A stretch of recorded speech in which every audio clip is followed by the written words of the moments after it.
Salut tout le monde, bienvenue à Finances fondamentales, le podcast d'éducation financière dans lequel je te synthétise des livres sur les finances personnelles et l'investissement boursier en 5 points clés et où je réponds aussi aux questions des personnes auditrices à l'aide de cas concrets et transparents. Si tu souhaites prendre en main ta santé financière, t'es à la bonne place. C'est parti, bon podcast! Salut tout le monde, bienvenue au 141e épisode de Finances fondamentales. Bien content d'être avec vous ce matin pour vous faire la synthèse du livre Too Rich to be Stressed. Deux choses avant de faire la synthèse du livre aujourd'hui. D'abord, je suis enfin revenu dans mon sous-sol, donc je suis bien installé devant mon setup normal avec mon micro. J'ai bien vérifié qu'Audacity prenait en compte mon micro indépendant et non pas le micro de ma webcam, par exemple. Donc, ça devrait être mieux le son à partir d'aujourd'hui. Donc, je suis désolé pour le dernier mois. Comme j'ai écrit là, sur la page Facebook, j'enregistre toujours les épisodes en bloc. Donc, je fais dans une journée 4-5 épisodes. Puis, je me suis rendu compte au mois de juin, début juin, quand j'enregistrais, après 5 épisodes, donc après une journée d'enregistrement, que j'avais utilisé le micro de mon ordinateur portable. À cause des rénovations au sous-sol, j'étais en haut sur le portable, donc on devrait être pas pire à partir d'aujourd'hui. Donc oui, mes rénaux du sous-sol, pour ceux qui s'informaient, sont terminés, plancher, moulure, mur, replacer tout le stock, c'est fait, donc tout est revenu à la normale. Il reste les escaliers à faire, mais j'ai un petit down de réno, donc ça va aller à plus tard. Deuxième chose, avant de commencer la synthèse du livre, les personnes abonnées du mois de juillet. Donc, beaucoup de personnes abonnées dans le mois de juillet. Un gros merci pour votre soutien. Merci à ceux aussi qui sont abonnés là, depuis un petit bout. Donc, merci à Libot, un nom A9M6T. Merci.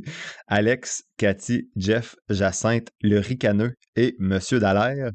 Et aussi, merci à Benoît qui me fait un don de 500 $. Donc, bien sûr, tout ça est déclaré au fisc. Donc, Benoît m'a envoyé 500 $. J'ai dit merci, c'est vraiment généreux. Puis on jase de temps en temps par courriel, moi puis Benoît. Puis il m'a dit, je vous cite, là, je trouvais ça intéressant. Il dit, mon don n'est pas de la générosité, détrompe-toi. C'est un placement pour le bien commun de ma société. Donc, merci à toi, Benoît. Puis merci aussi de la part des auditeurs. Ça va diminuer le nombre de publicités, bien sûr, qui va être mise en place pour atteindre les objectifs qui sont fixés par le podcast.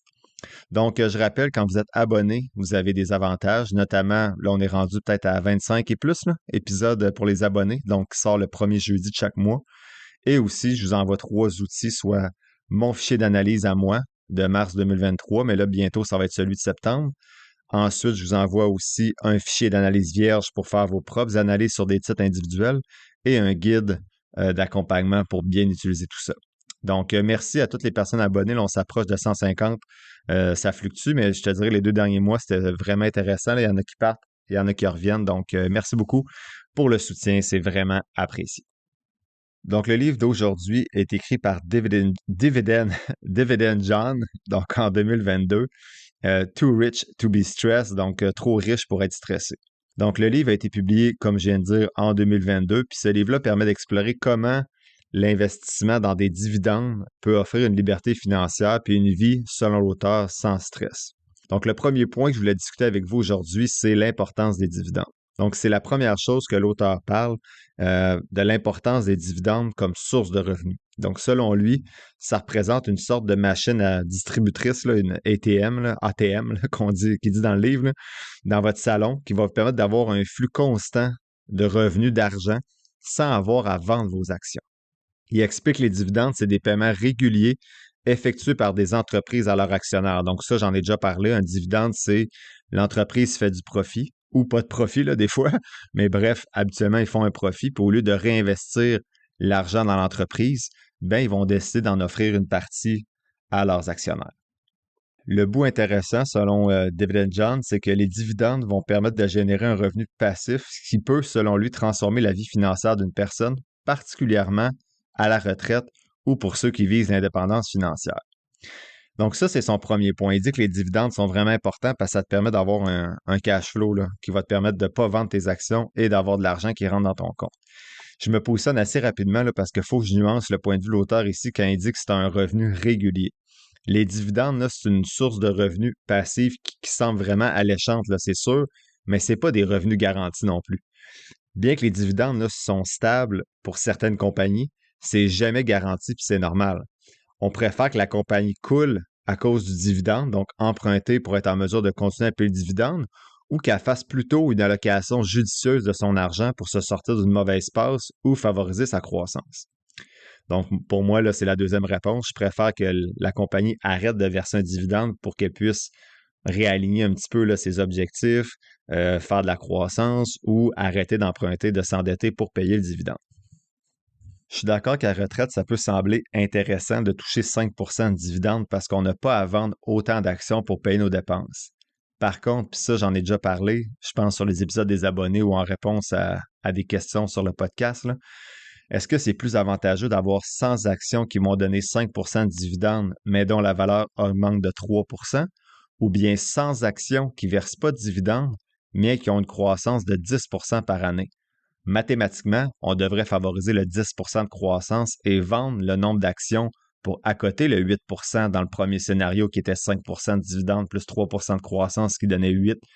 On ferait donc 2% de rendement de plus encore chaque année pour combler des besoins identiques. On aurait juste besoin de décaisser un nombre X d'actions.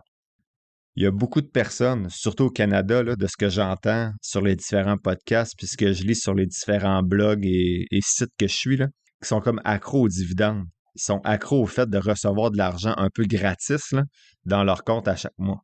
Cet argent-là, par contre, n'est pas gratis. Là. C'est juste que la compagnie ne trouve rien de mieux à faire en ce moment que vous la redonner. Donc, attention là, de ne pas chasser le dividende à tout prix. Ça a un impact aussi sur votre fiscalité. Donc, c'est mieux de générer du gain en capital, surtout dans vos comptes non enregistrés, plutôt que d'avoir un dividende. Je termine quand même avec l'exemple concret de l'auteur là, qui dit, par exemple, si tu possèdes 1000 actions d'une entreprise qui paye un dividende annuel de 2 par action, ben, tu vas recevoir 2000 par année tout simplement en possédant les actions. Si on y va avec un dividende plus réaliste, d'à peu près 4%, ça veut dire que chaque action vaut 50 Donc, vous devrez avoir 50 000 actions pour générer ce 2000 $-là. C'est pas gratuit non plus. Deuxième point clé, c'est la puissance des intérêts composés, que je vais appeler ici le rendement composé dans le podcast. J'en parle pas en long et en large, mais en gros, vous le savez, c'est que les rendements générés une année vont eux-mêmes en générer d'autres l'année suivante. Donc, 1000 $ en rendement cette année va peut-être générer lui-même 100 $ de rendement supplémentaire l'année prochaine, ce qui va faire un effet boule de neige avec le temps. L'auteur souligne comment réinvestir les dividendes peut accélérer la croissance de notre portefeuille. En réinvestissant les dividendes, ben vous achetez plus d'actions, ce qui augmente ainsi vos futurs paiements de dividendes. Donc, cette stratégie de réinvestir les dividendes, là, c'est assurément efficace. Réinvestir les dividendes, ça peut sembler pas grand-chose au début, mais avec le temps, l'effet composé là, peut considérablement augmenter votre richesse là, à travers le rendement en croissance, le rendement en gain en capital plutôt, et le rendement des dividendes que vous réinvestissez. En fait, le danger, par contre, avec les dividendes, c'est que contrairement à une action de croissance qui ne donne pas de dividendes, ça peut être tentant de dépenser cet argent gratuit là, tombé du ciel. Si, mettons, deux actions font 5% de rendement, une en dividende et l'autre en gain en capital, bien, l'action à dividende avec 50 000 $ va vous donner 2500 dividendes qui vont apparaître dans votre compte de banque. Donc, vous pouvez le réinvestir pour être à 52 500 l'année prochaine. Au lieu de faire 2500 dividendes, vous allez faire 2625 de dividendes, donc 125 $ de plus de dividendes. Donc, il y a un rendement composé aussi quand on réinvestit nos dividendes. C'est facile, par contre, au lieu de réinvestir ce montant-là, de se dire qu'on le mérite puis de le dépenser parce qu'il est dans le compte. Donc, est-ce que c'est tout le monde qui voit le 2500 $ apparaître dans le compte et qui va le réinvestir? Ça prend plus de discipline, alors qu'on devrait plutôt automatiser ces trucs-là. Donc, on peut automatiser avec le DRIP qui appelle, là, mais ce n'est pas offert par tout le monde, puis on doit le demander. Donc, vous pouvez réinvestir automatiquement vos dividendes, ce que je vous suggère de faire si vous êtes sur le long terme. Mais je pense qu'il y a un petit danger là aussi de dépenser nos dividendes lorsqu'on les reçoit. Puis je trouve que ce deuxième point-là va un petit peu à l'encontre du premier. Tu sais, dans le premier, il dit c'est le fun de recevoir de l'argent dans ton compte, ça te permet d'avoir un cash flow pour vivre. Mais là, on dit pour que la stratégie fonctionne, il faut que tu réinvestisses ton dividende. Puis je suis d'accord avec ça. Là. Je comprends qu'il faut réinvestir le dividende, mais on dirait que ça va à l'encontre un petit peu de. Le premier avantage qu'on dit du dividende, c'est que ça te permet de vivre avec de l'argent gratuit qui arrive dans ton compte. Mais au deuxième point, on nous dit, ben oui, mais cet argent-là, finalement, tu ne peux pas en profiter, il faut que tu réinvestisses, sinon la stratégie est brisée. Fait qu'on voit qu'il y a un petit danger là, avec les gens qui sont axés seulement sur le dividende. Quoique si c'est bien fait, bien sûr, ça peut fonctionner comme toute autre stratégie qui est bien planifiée puis qui est mise en place de façon rigoureuse.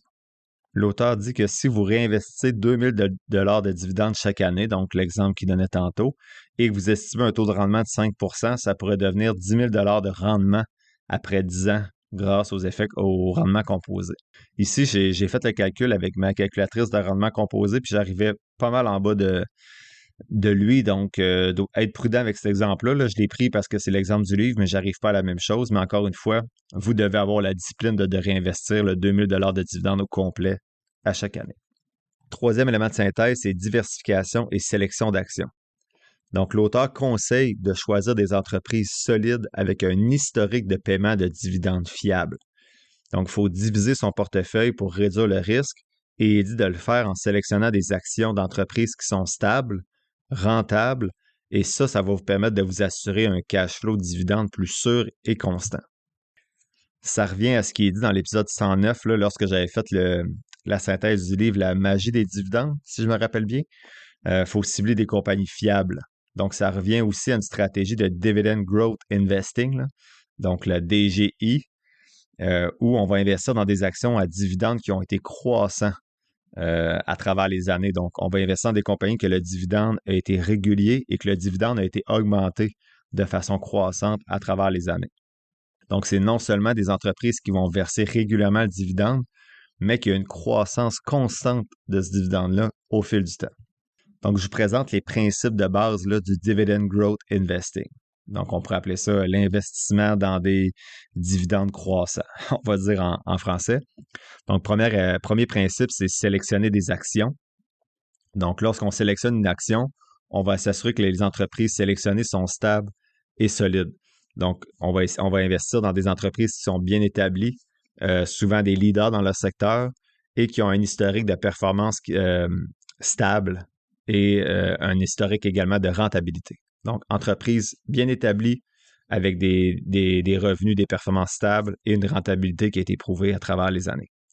On va également regarder l'historique de croissance des dividendes. Donc, les entreprises qu'on va choisir doivent avoir un passé fiable d'augmentation des dividendes, généralement sur plusieurs années et généralement, idéalement, là, sur 10 ans. On veut au moins que sur 10 ans et plus, il y ait eu une croissance du dividende. Comme professeur à l'université, je me suis souvent dit que je devais être au fait de l'actualité pour avoir l'air cultivé, mais j'ai jamais eu la rigueur de lire les nouvelles par manque d'intérêt. Je vais vous avouer, j'étais donc bien content il y a presque 2 ans de découvrir InfoBref. InfoBref, c'est une infolette qui regroupe de façon simple et claire l'essentiel des nouvelles importantes, y compris l'actualité économique et financière, et tout ça en 5 minutes. Je vous invite à faire comme moi en vous inscrivant à l'infolette en cliquant sur le lien dans la description de l'épisode. C'est gratuit.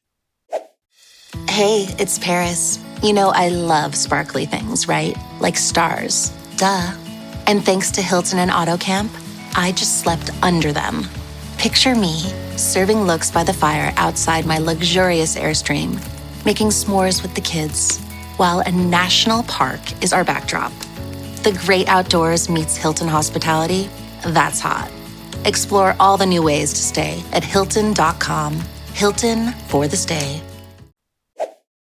Donc, le deuxième principe, c'est justement la croissance des dividendes. Donc, on veut qu'il y ait une augmentation régulière. Donc, on va chercher des entreprises qui augmentent régulièrement leurs dividendes. Et cette croissance régulière-là va être un signe de la santé financière et de la gestion prudente de l'entreprise. Et ça va nous protéger contre l'inflation. Donc, le fait que le dividende augmente au même rythme ou plus rapidement que l'inflation va protéger l'investisseur contre l'inflation et augmenter votre pouvoir d'achat au fil du temps. Donc, premier principe, sélectionner des entreprises stables et solides. Deuxième principe, s'assurer qu'il y a une croissance du dividende de façon régulière dans ce titre-là. Troisième principe, c'est de réinvestir les dividendes. On en a parlé pour s'assurer des rendements composés. Quatrième principe, c'est avoir une vision à long terme. Donc, les avantages du Dividend Growth Investing, c'est qu'on va s'assurer à long terme d'avoir un revenu passif qui va croître, donc une source de revenus que l'auteur dit fiable. on s'entend qu'un dividende, c'est pas fiable. Ça peut être coupé à n'importe quel moment, mais quand ça fait 35 ans que la compagnie l'augmente, on peut croire que ça va quand même continuer. Donc, on va s'assurer également, un autre avantage du Dividend Growth Investing, c'est le rendement total. Donc, en plus du dividende, les actions de l'entreprise vont pouvoir s'apprécier, donc prendre la valeur et contribuer également au rendement total de l'investissement avec du gain en capital. Mais habituellement, c'est sûr que si l'entreprise verse la moitié de ses profits, par exemple, en dividende, elle en remet moins, elle en réinjecte moins dans l'entreprise pour la croissance. Donc, habituellement, règle du pouce, les actions à dividende vont avoir une croissance moins grande que des actions à croissance, bien sûr. Un autre avantage que lui, je trouve intéressant avec le Dividend Growth Investing, c'est qu'il y a moins de volatilité. Donc, souvent, on va investir dans des entreprises stables. Donc, pour réussir à verser un dividende qui est croissant sur plusieurs années, bien souvent, ça va être dans des entreprises qui sont moins volatiles puis qui vont offrir une certaine tranquillité d'esprit aux investisseurs. Donc, l'auteur donne un exemple concret. Il dit, supposons que vous investissez dans une entreprise comme Johnson & Johnson, donc J&J, qui a un long historique de versement de dividendes croissant. Bien, si vous achetez 100 actions de Johnson & Johnson à 150 $ chacune et que le dividende actuel est de 4 $ par action, bien, vous allez recevoir 400 $ par année en dividendes. Si l'entreprise augmente son dividende de 6 % chaque année, dans 10 ans, votre dividende annuel pourrait être d'environ 716 $ pour le même nombre d'actions au lieu de 400, sans compter les dividendes réinvestis qui pourraient encore augmenter ce montant-là si vous vous fiez sur les rendements composés des dividendes. Donc, une petite conclusion sur ce point-là. Là, donc, les principes, c'est investir dans des entreprises stables qui ont une croissance du dividende. On réinvestit les dividendes et ça donne plusieurs avantages. Donc, un revenu passif croissant, de bons rendements puis moins de volatilité. Mais une petite conclusion, c'est pas ma stratégie, mais historiquement, les rendements se rapprochent du SP500 et le surpassent parfois. Donc, attention, souvent, là, on réduit beaucoup le nombre de titres. Ça rend donc la diversification plus difficile. Donc, c'est une stratégie qui semble quand même, avec ce que je vois comme statistique, là, être intéressante, mais il y a quand même un danger de diversification parce que, exemple, si vous investissez au Canada, ben, les titres à dividendes, c'est pas mal dans les mêmes secteurs, soit le secteur financier, le secteur de l'énergie, puis c'est pas mal les deux principaux. Donc, c'est sûr que si vous voulez avoir des entreprises qui répondent à toutes les exigences, ben ça va faire en sorte que quand même, vous allez avoir un portefeuille des fois plus concentré dans ces secteurs-là. Et c'est ce qu'on voit souvent au Canada, ceux qui sont fans du Dividend Growth Investing ou d'investir dans des compagnies à dividendes, mais souvent, il y a beaucoup de compagnies pétrolières puis des banques. Il y a un podcast québécois, en fait, c'est un Québécois, mais il le fait en anglais, qui s'appelle The Dividend Guy Podcast. Je l'écoute plus de façon religieuse, mais lui, c'est la stratégie qu'il met en place. Donc, si cette stratégie-là vous parle, vous pouvez aller l'écouter. Je sais qu'il y a un site Internet aussi, là, puis tout ça. Il y a 2 podcasts, en fait. Dividend Guy Podcast, puis l'autre, c'est Moves on the Loose. Là. Bref, il parle de cette stratégie-là assez souvent. Donc, si ça vous intéresse, allez l'écouter. Petite prise de position aussi. Diversifier, oui, mais en fait, pas diversifier, mais cette stratégie-là semble intéressante, mais c'est sûr que ça devient de la sélection de titres individuels. Puis ça prend toujours plus de temps pour faire ses recherches, se former, et les résultats en termes de rendement ne sont pas assurés. Donc, c'est à vous de voir. Là. Ça semble être une stratégie qui peut-être se rapproche des rendements d'un indice, comme le SP500 ou le TSX, mais peut-être avec 40 fois plus d'efforts qu'un FNB. Donc, si vous tripez là-dessus, tant mieux. Si ce n'est pas le cas, encore une fois, je pense que les FNB indiciels sont peut-être plus intéressants pour le commun des mortels. Quatrième élément de synthèse, ben, c'est une stratégie à long terme. Donc, il dit, l'auteur, que le Dividend Growth Investing, donc d'investissement dans des dividendes croissants, là, ça nécessite de la patience et de la persévérance. Donc, les bénéfices d'investir dans des dividendes, ça ne se voit pas du jour au lendemain. Il faut du temps pour que les dividendes réinvestis fassent leur magie.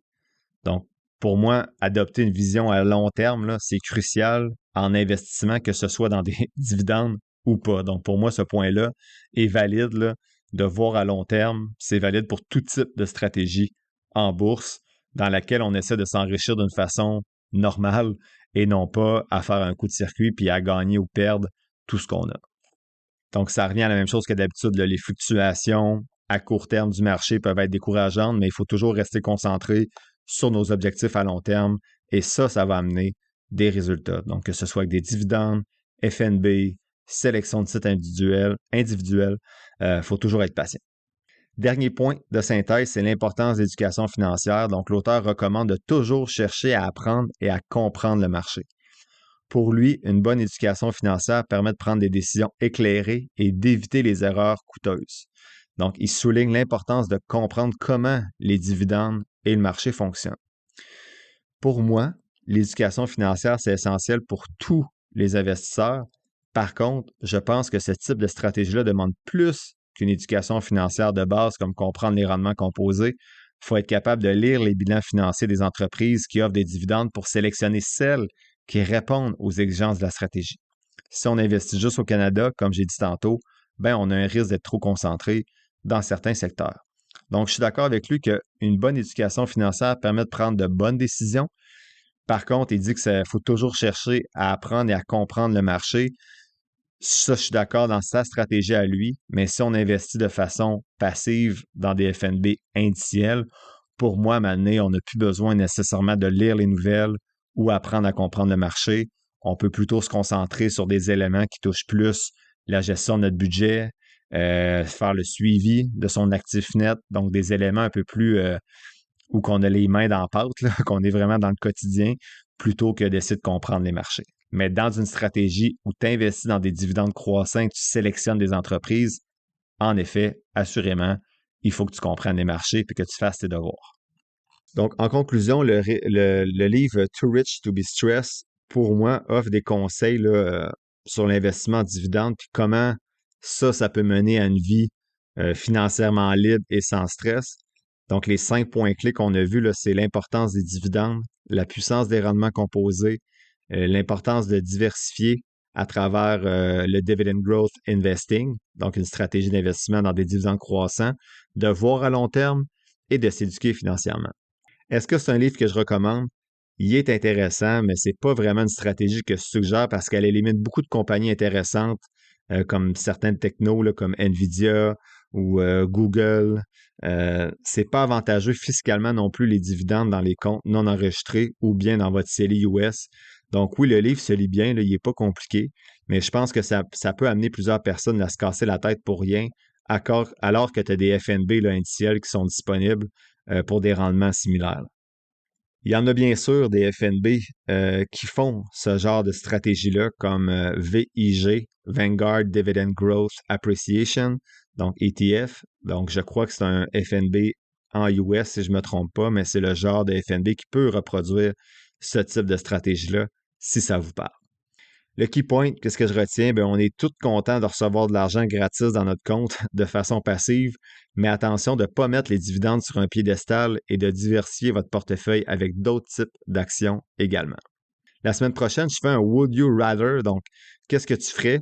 C'est la première fois que j'essaie ça, donc j'ai reçu quelques questions où je devais me mouiller, puis j'ai décidé de les rassembler pour dire, exemple, est-ce que tu investirais dans Apple ou dans Google? Je me positionne, donc je me mouille la semaine prochaine avec 10 questions des personnes auditrices, puis je vais vous en demander. Donc, s'il y en a qui en ont ce genre de questions-là, envoyez-moi-les pour de futurs épisodes. Ce jeudi, il n'y a pas d'action parce que c'est l'épisode des abonnés. Donc, je réponds à Guy. Est-ce que je dois me fier aux économistes qui prévoient un rendement de 3% pour le SP500 dans les 10 prochaines années? Je réponds aussi à Léo. Est-ce que tu investis dans Cash ou XFR pour ton fonds d'urgence? Lequel est le mieux selon toi? Sonia. Est-ce que je suis trop éparpillé dans mes FNB? Donc, Sonia m'a envoyé sa liste de FNB. Marianne, comment trouver et choisir le bon FNB? Et enfin, Jasmin, comment un payout ratio de 270% est-il possible? Et c'est drôle, on vient de parler de dividendes, mais le payout ratio, c'est quel est le pourcentage des profits qui sont réinvestis dans les dividendes, en fait, qui sont redonnés en dividendes aux actionnaires? Comment une entreprise peut se permettre de redonner 270% de ses profits à ses actionnaires. Donc, c'est comme s'il donnait presque 3 fois ses profits en dividendes aux actionnaires. Donc, on répond à cette question-là avec Jasmin jeudi. L'épisode tire à sa fin, j'espère que tu l'as apprécié. Si c'est le cas, je t'invite à le partager et à t'abonner au podcast, en plus de mettre quelques étoiles ou de le liker selon la plateforme sur laquelle tu m'écoutes. Tous les liens pour me soutenir sont quelque part dans la description de l'épisode. N'oublie pas que les informations communiquées dans le podcast sont dans un but strictement éducatif, ce ne sont pas des conseils financiers. Je t'invite à consulter un professionnel pour des conseils spécifiques à ta situation parce que je ne peux pas être tenu responsable de tes décisions financières. Comme je le dis depuis un petit bout, je ne suis pas un expert, prends donc pas ce que je dis pour du cash, fais toujours tes propres recherches. Sur ce, merci d'avoir passé un peu de temps avec moi aujourd'hui et on se voit dans le prochain épisode de Finances fondamentales.